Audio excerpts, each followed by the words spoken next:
Morning, as we go to the Chitas of today, we're holding in the portion of Bay.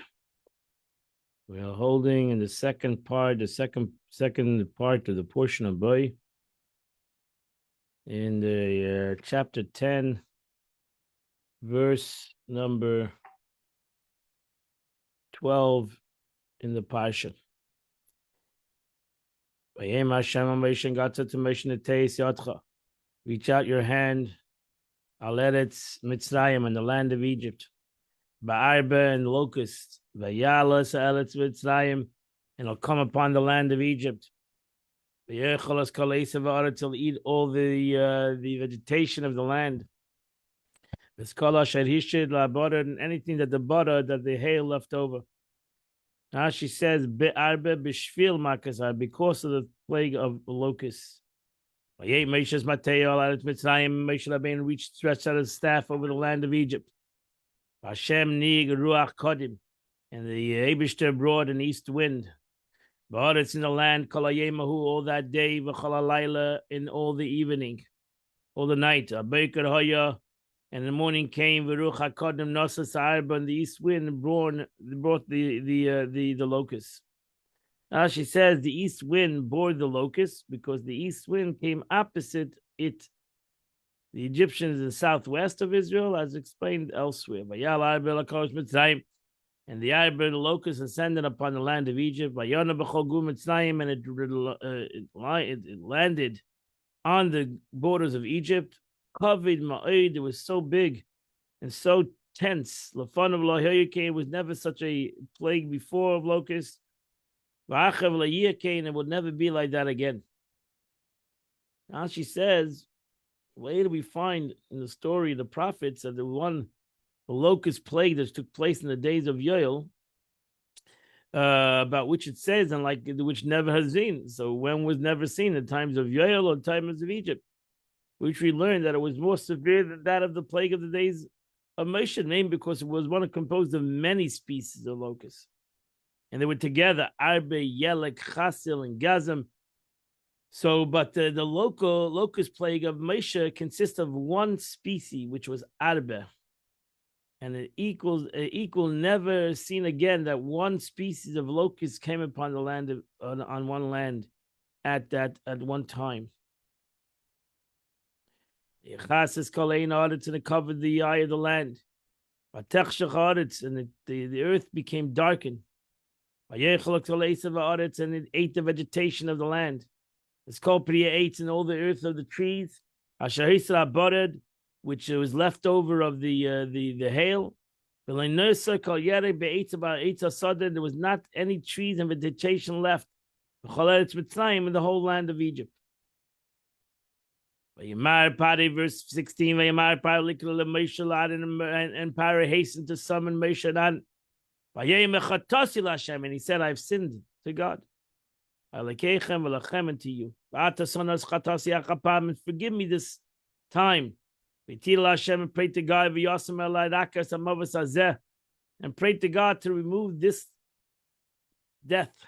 And Moshe Rabbeinu left the party and he prayed to God.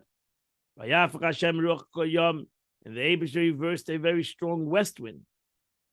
And it was extremely powerful. Took all the Arba, and it took them all and thrust them into the sea. There was not one locust left over. Now she says, this is the west wind. Yam Suf. I believe the Red Sea was partially in the west, opposite the entire south boundary, and also east of the land of Israel. Therefore, the west wind thrust the locust into the Red Sea, which was opposite the west wind. Likewise, we find it's written regarding the boundaries of Israel that the Red Sea faces east of Israel. It's written the Red Sea, the sea of the Philistines. This signifies the east to west, because the sea of the Philistines was the west. As the concerning Philistine, the inhabitants of the seacoast and the nation of the Chirtites. Actually, part of the Gulf of the Suez, the Gulf of Eilat, which are both branches of the Red Sea, and thus will include an expression of the Red Sea. This ladder of the eastern boundary of the Holy Land, where the Gulf of the Suez is the eastern boundary. Since the village is built on the Mediterranean sea coast, the Red Sea mentioned in this context was surely the Gulf of Eilat. The Red Sea mentioned here is the Gulf of the Suez, where this locus were the pauses. They're all connected to the Red Sea, but it's not the Mediterranean where, Gaza, that's where the Philistines really lived, was Gaza. There was not one locust remained, even the salted ones, the locusts which the Egyptians had salted for themselves to eat. They were all ripped out of the land of Egypt. Verse 20, Hashem has laid Pari in the Lord strengthened the heart of Pari. And he did not send the Jewish people. So God said to Moshe, reach out your hand to the heaven, and darkness will come to the land of Egypt, and it'll become extremely dark. Now she says, this signifies darkness. It became darker upon them than darkness of the night. And the darkness of the night became darker. It became, as we'll soon see, it became that they couldn't move. Darkness surrounded them. By Yomish, there's many words which lack the aleph, since the pronunciation of the aleph is not noticeable anyway. Scripture is therefore particular about the absence of the word of the aleph, when it should have said, "Oh, let over here Yomish" is an aleph. So Rashi brings down all different cases where you see that the aleph is not always there. The verse Vayet Moshe, verse 22, Vayet Moshe al Hashamayim. And Moshe Rabbeinu stretched out his hand to the heavens. And there was a thick darkness upon the land of Egypt, 3 days. Tanash is thick darkness in which they did not see each other for those 3 days, and another 3 days of darkness, twice as dark as this. So no one rose from his place. If he was sitting, he was unable to stand. And if he was standing, he was unable to sit. Now, why did God bring darkness upon the Egyptians? Because they were amongst the Israelites in the generation, wicked people did not want to leave Egypt. They died in the 3 days of darkness. So the Egyptians would not see their downfall, and say, they're being smitten like us. That's number one. Also, the Israelites searched the Egyptians' dwellings during the darkness. And they saw their own belongings. They saw all what Egypt stole from the Jews.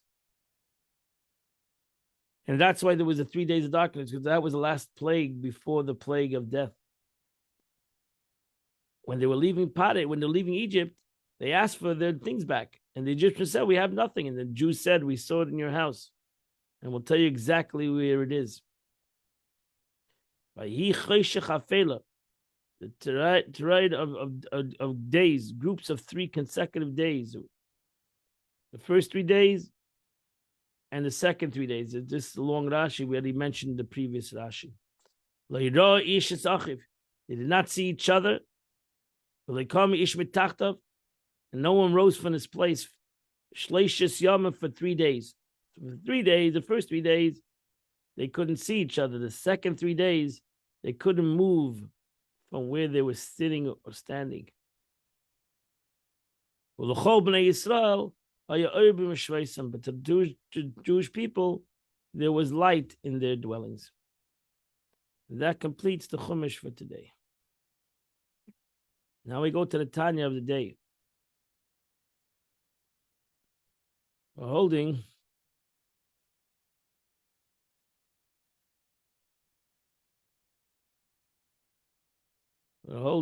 back to the regular font. I don't know what happened yesterday. The Alter Rebbe is still explaining the verse.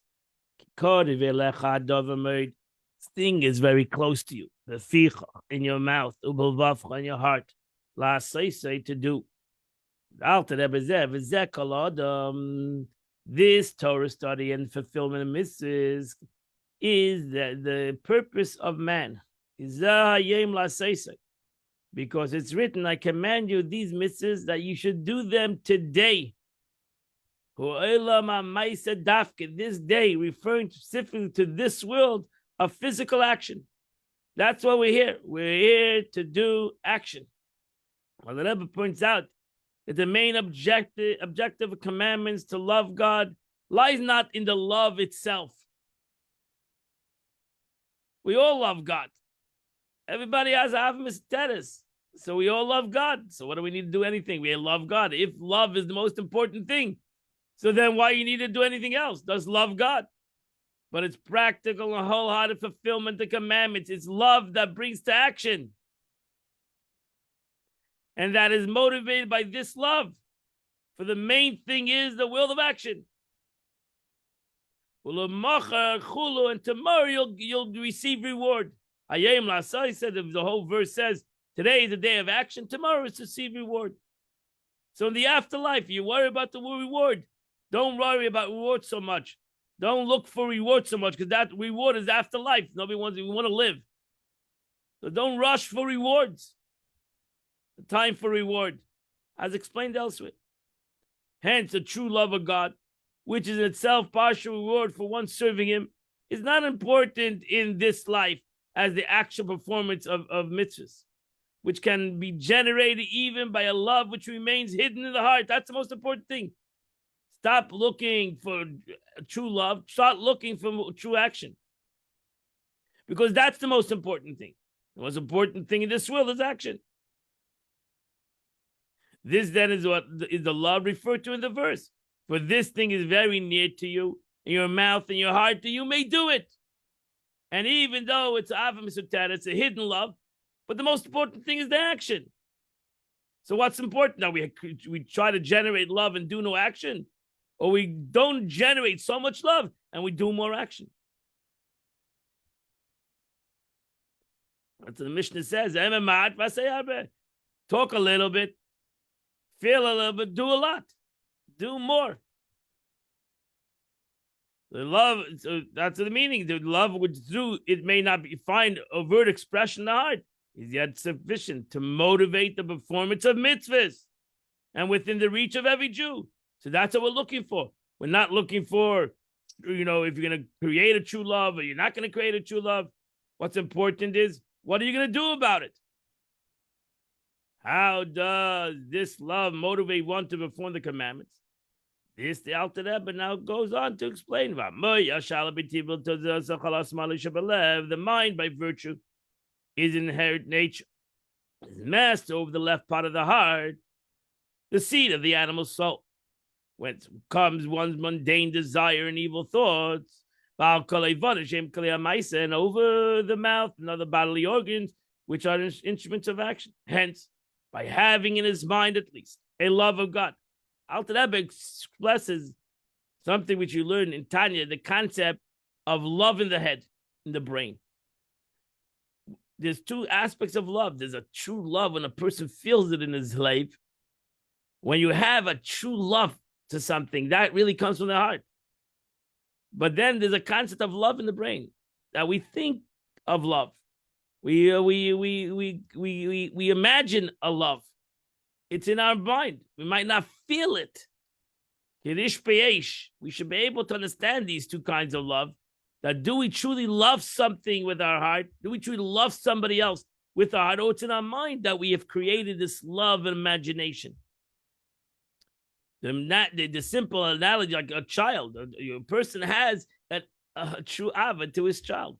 It's not something that it's in his seichel. And that's why anybody will come and talk against his child, he will not listen, because he has an ava to his child.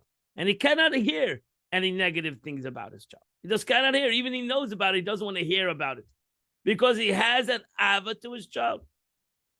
Question is, does he have an ava to the Eibush like that? Or to another Jew like that? Does he have a true ava? Is it an ava halev that he feels in his heart, doesn't want to hear anything in his mind? Or does he have an intellectual ava? And therefore, actually, when it comes to intellectual ava, now the intellect can challenge the ava. Maybe you shouldn't love him. Why should you love him? Was he good to you? Was he bad to you? It's an intellectual love. The second I have an intellectual love, I have the intellect can challenge the love.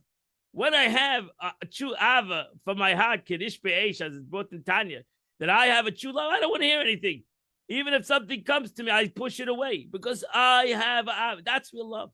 You need to have, and that's why we need to waken up that love to God.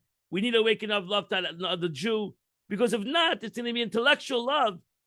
Then there always can be a challenge to that love. There always can be a challenge. Why do you love this person? Why do you love another Jew? Why do you love them? What has he done lately for you? Why do you love the Eibishter? What has the God done for you? Maybe God challenging you. Maybe I shouldn't love him. So I need to create I need to waken up my love to have a Avas Hashem. But ultimately, the pasuk says to do an action. I can have for action, last say, to do an action, intellectual love is enough. And that's why I need to struggle. I'll always struggle with my actions. Why? Because it's an intellectual love. And we need to constantly have this intellectual love to overcome the chas v'shalom. Nothing should stop me from doing what I'm supposed to do. Because I create intellectual love to God, and that intellectual love will stop me from doing anything bad and will keep me doing what is right. I can create a true love, and once I create a true love for my heart, then I don't have to worry about anything. If I can create a true love to my heart, nothing will affect me, because I have a true love, and there's therefore no outside things going to come and tell me that I shouldn't love. I don't want to listen to it. I won't want to hear it. So we see that this can be done even whose heart is not under his control. As a tzaddik, he doesn't have Ava Kiddush Be'esh, and his heart is not under his control. And therefore, he has an intellectual love. And we can all have this intellectual love to meditate, to contemplate, to think about God every day, to think about the greatness of God, to think about the relationship with God. And we can all create this love. You don't need to be a person that has a true revelation of love in his heart to do what is right. This is true, except the one who's truly wicked. That is not the Baini who's considered like a Rasha, but one who truly is a Rasha. In that case, it cannot be said that his mind mastered over his heart and he has no control. And the desires of his heart is more important than even creating a love of God, a love of something, of love of another person, because he pushes a Rashi, he's a selfish individual who cannot go away from self. Just can't do it. Not Liber Shusam. Their hearts, the desires, the selfishness is so important that everything else is not important. As our sages said, that the wicked are under control of their heart, the desires of their heart. And their heart is not under the control. They can't even create intellectual love. It's impossible for them. They're so mired in themselves, in their animalistic soul, in the desires of self, that they cannot even comprehend something that is selfless. They just can't have it. They can't comprehend God. They can't comprehend somebody else. They only can comprehend themselves. And they cannot accomplish it. They are unable to master the desires of the hearts. But their mind has no active control over it. This also resolves, over here explains, this resolves in parroting on addiction, the statement, tzaddikim have control over the heart. Indicate that anyone who is a lesser rank, including Baini, is not control of his heart. While the statement is only the wicked under control of the heart.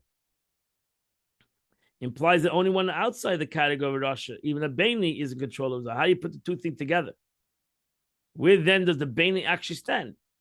Sounds like a tzaddik is full control of his heart. The Rasha is out of control. So what's the Baini? If the Baini is control of his heart, then that's a tzaddik. The previous discussion of the mastery of the mind over the heart explains that point. There are actually not two alternatives of either being control of the heart or controlled by it, but three. The tzaddik controls his heart. He can arouse a love of God in his heart directly without resorting to his mind as a medium of influence. because he loves God. He has no problem. He has an instinct love of God. Nothing, like I said, Kiddush Beish. He doesn't need to have any kind of thought. He push it as the love of the Eibush in a constant mode. The Rasha, on the other hand, does not have control of his heart, but controlled by it. The Beinli, although not in control of his heart, as a tzaddik, rules his heart by his mind, and that's the Beinli. That's why the Beinli is the constant struggle, because he only is ruled by his heart, by his mind, and he needs to contemplate, and he needs to overcome in his mind every challenge that comes towards him, which is under his control. His mind is still under his control to a certain extent. Meaning, as regarded to the particular effects of his heart on his thoughts, speech, and action, the Beinli does in fact control his heart. Therefore, the Alter Rebbe says the Rasha, his heart is not under control at all. Klal emphasizes unable to influence his heart by even the mind, because he's pashut. His heart doesn't listen to him. His heart is in full control. And his ego has taken him over. And he can't stop it. He cannot stop it. It's Rachmanis on him. Pasha cannot control himself. And it's about him, and that's it. The tzaddik is totally about God. He's in love with God. And when you're in love with something, with God, then it's about God. You love with the Jew, it's about the other person. It's about, that's where the tzaddik is. It's about, not about self, it's about something else. The Beinli has to always work on that. He has to always think about it. It's not something that comes natural to him, that he loves God, because it's Ava Misuteres. But he has to think about it. He has to use his brain. And he has to contemplate it. He has to work on it. And he has to constantly remember that there's an Eibishter in the world. And he has to love God. And that's his primary. It doesn't come to him natural as primary, because he has an Nefesh HaBahamis. He has an ego. He has an animal soul. So therefore, it doesn't come natural to him. It only comes to the Seichel. That's why it's important Seichel. That's why it's important intellect. Extremely important. That we learn and that we meditate and we take our brain, which is in our Rishus, because we're not a Rasha, so we're not a wicked, so therefore it's in our domain, our brain, and we can start thinking in a different way. And we need to start thinking. And that's because we thought this way this moment. That doesn't mean that it's going to be, I'm going to think this way the next moment. And therefore, the next moment, I need to work on it again. And therefore, it's a constant battle. The author previously stated, the Alter Rebbe previously stated, the ability of the mind to master the heart is natural and inherent in the mind. Why then does the wicked Rasha lack this capacity? The Alter Rebbe said, as I said before, it's a big rachmanis. The Rasha's punishment is not in the world to come. The Rasha's punishment, the wicked's punishment, is right here in this world. The sadness is that he's not in control. That's a sadness. What are we worried about after 120 years? Where the sadness of being wicked is right now. God of the potency of their sinfulness. It's that they push it. However, this raises another question. If they, in fact, lost the ability to master the heart, how can it be very near to them to observe mitzvahs within the heart? As the author states, the Torah does not speak of the dead, that is, those who are wicked ones, who are considered dead even during their lifetime. Because it's impossible for a wicked person to begin to serve God, that is, to observance of mitzvahs out of feeling of love and fear of God, b'li sheyasa tshuva. That's why tshuva is important. As I mentioned, the Chassidus mentions many times, you have to ultimately do tshuva. I have to ultimately do tshuva on sins that I've done. I can't get away with it. There's no easy out. on sins that I have done. I need to do tshuva on those sins. And I need to first repent for the past. The Shabbat Clipper, because ultimately a sin brought about a darkness in my soul. Whether I feel it or not, what a sin created is a separation between me and God. And this separation needs to be broken.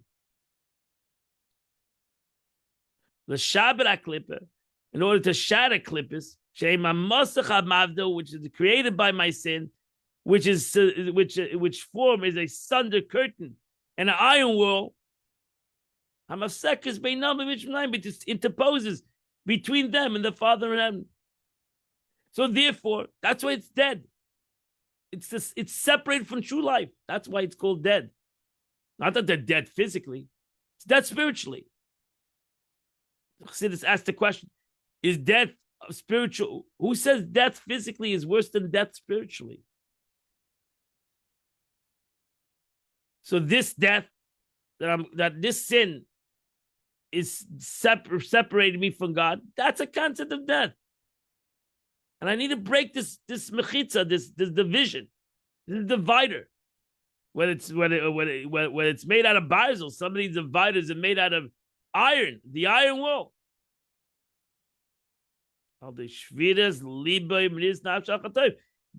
how the Klippa shatter, we mentioned it before. By means of contriteness and bitterness. You have to do that. Ultimately, you need to do that. The Gemara says, do tshuva, don't wait to do tshuva for when you're on Chas Shalom on one's deathbed. Do tshuva today. And feel the separation today. Take time in your day, as the Alter Rebbe explains. You need to take time to feel the bitterness of the separation. Because if not, then there is a wall. The wall that I've created. I've created the wall. I've created the division. I need to break this wall. Because until I break this wall, there's a separation. Chas v'shalom. To Moshe Kasav, the Zohar, as it brought down the Zohar, Difcha lachem ruach nishbara.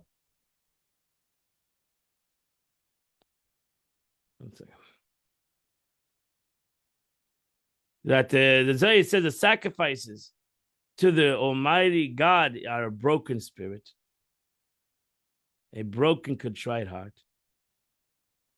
So they lave nishpa ruach hatum the sidra achra. By the means of one breaking his heart, the uncleanness of spirit of tzedakah, the clipper is broken. And this is the sacrifice we offer to the divine God, Elikim, which is Gevurah. So that's offered to Din. There's a judgment. It's Chesed, is Gevurah. Gevurah, the judgment says, listen, my friend, Taki, you're such a wonderful guy, and you're doing wonderful things, but you did separation. You said you created the division. What are you going to do about it? How are you gonna fix the divisions how am I going to fix the divisions that I've created in this world between me and God? So therefore, the Zohar says, I break my heart. I can't bring a carbon today because Beis Hamikdash. So what is my carbon today? What is my sacrifice today? Contrite heart, a broken heart on what I've done.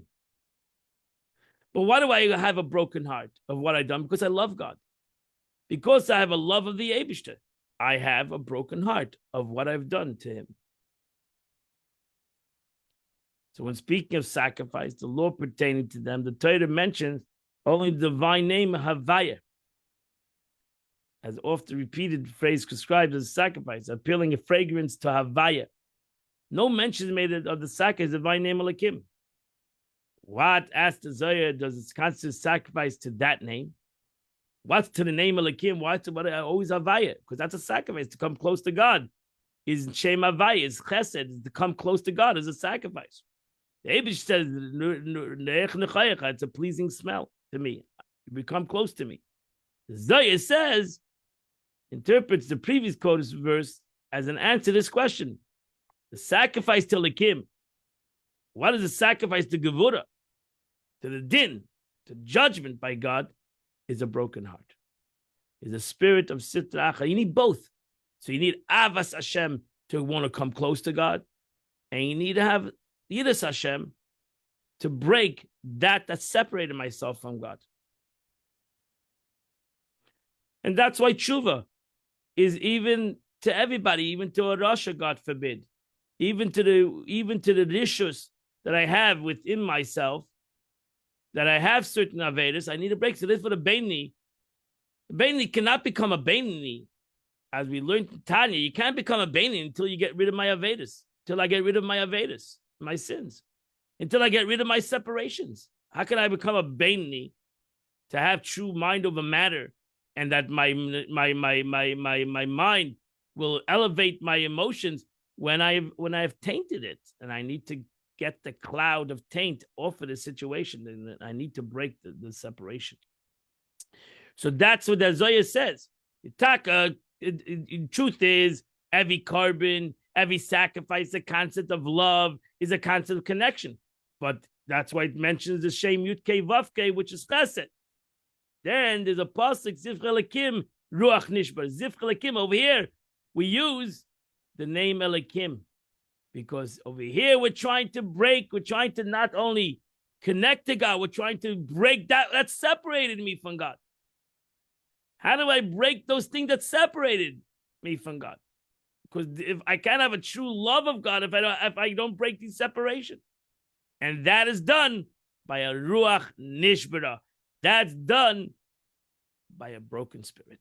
When I break when I have a sadness over the negative, the walls that I've created, the separations that I've created, whether it's between me and God, between me and another Jew, the walls of separation, I have to start breaking down the walls of separation. I need to start creating and breaking down those walls. That I shouldn't have any walls of separation between me and God that I've created through my negative and through my sins. And when I break those walls and I have the carbon which I brought to God to come close to God, then I have a complete situation, because I have a true connection. I've broken my walls of separation, and now my connection is a total connection, because there's no separation. There's nothing there. There's no clipper. There's no division that has separated me from HaKadosh Baruch Hu. That Ayin Sham Parchas Pinchas, Reish Mem. Look in the Zohar and Parsha Pinchas on the page 240 of Parsha Vayikra. Look in the portion of Vayikra, page 8, and V'daf Hey Amar Aleph. Moshe Zakusham, and look at the interpretation of Moshe Zakuto over there, and I'll explain it more. Okay, that completes the Tanya of the day. Beautiful teaching of the Alter Rebbe, as always. And today is the 5th day of the month, which in Tillim it's chapter 29 to chapter 34. From chapter 29 to chapter 34, if I do those 6 chapters, I would do the Chitas. I wish you all a beautiful, beautiful, wonderful, happy, healthy, and gorgeous day. Have a wonderful day, everybody. See you all tomorrow, 8 o'clock. We'll continue the Chitas of the day.